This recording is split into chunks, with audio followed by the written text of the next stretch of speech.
ওমা তোমার আকাশ তোমার বাতাস, ওমা বলার মানে নাকি। নাম তার ময়ূখ রঞ্জন ঘোষ। পেশায় একজন সাংবাদিক হলেও আচার আচরণে মলম বিক্রেতা কিংবা জোকারকেও হার মানায়। কথা বলতে বলতে ছুটছেন স্টেজের এক প্রান্ত থেকে অন্য প্রান্তে। উদ্ভট অঙ্গভঙ্গি করে বেশ আলোচনায় রয়েছেন ভারতীয় সংবাদ মাধ্যম রিপাবলিক বাংলার এক সাংবাদিক। জবাব চায় বাংলা যখন আর বাংলা রিপাবলিক বাংলাতে সম্প্রচারিত হয়। ময়ূখ রঞ্জন ঘোষের এই অদ্ভুত ও উত্তেজনাপূর্ণ উপস্থাপনা নিয়ে এরই মধ্যে সমালোচনা ও বিতর্ক তৈরি হয়েছে বাংলাদেশে। ময়ূখের সংবাদ পরিবেশনের ধরন অনেকেই মলম বিক্রেতাদের সঙ্গে তুলনা করেছেন। ফলে তাকে নিয়ে বাংলাদেশের দর্শকদের মাঝে তৈরি হয়েছে মিশ্র প্রতিক্রিয়া। মানে এই অশিক্ষা আমরা কোন পকেটে রাখবো? পকেটে রাখবো, কোটের পকেটে রাখবো। এরই মধ্যে সামাজিক যোগাযোগ মাধ্যমেও তাকে নিয়ে ট্রল, সমালোচনা এবং চর্চা অব্যাহত আছে। বাংলাদেশে ময়ূখের সংবাদ পরিবেশনকে অতিরঞ্জিত এবং নাটকীয় বলে আখ্যা দেয়া হয়েছে। বিশেষত তার চিৎকার, চেঁচামেচি ও অঙ্গভঙ্গি অনেকের কাছে বিরক্তিকর ও অতিরঞ্জিত বলে মনে হয়েছে।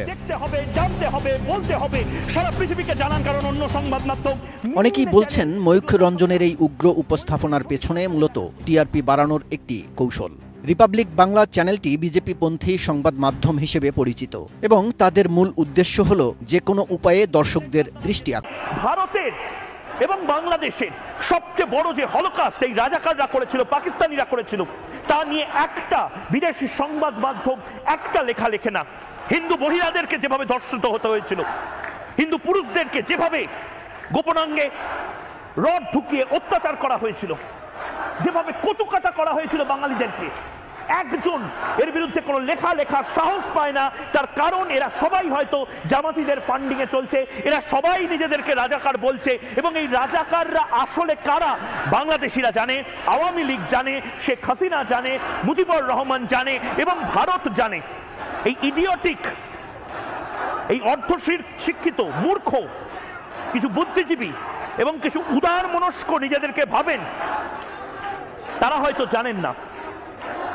এবং আমি আবারও বলছি, আজ চোখ বন্ধ করে থাকলে কাল আপনার বাড়ির সামনে এই স্লোগানিং হবে।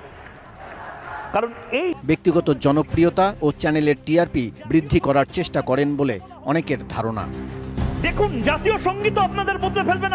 আপনারা কি তৈরি করতে চান নতুন?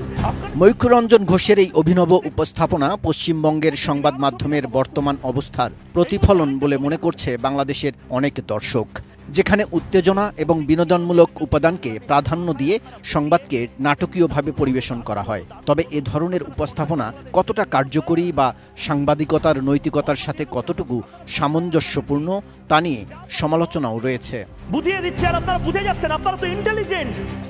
ময়ূখ রঞ্জন ঘোষের উপস্থাপনা দর্শকদের একাংশের কাছে বিনোদনমূলক হলেও অনেকের মতে এটি সাংবাদিকতার প্রকৃত মান ও গুরুত্বকে ক্ষুণ্ণ করে। তার অস্বাভাবিক উপস্থাপনা শৈলী পশ্চিমবঙ্গ এবং বাংলাদেশের সংবাদ জগতে একটি হাস্যকর নতুন ধারার সৃষ্টি করেছে। এটি মূলত চমকপ্রদ এবং অস্বাভাবিক সংবাদ পরিবেশনার উপর ভিত্তি করে তৈরি বলে মনে করছেন দর্শকরা।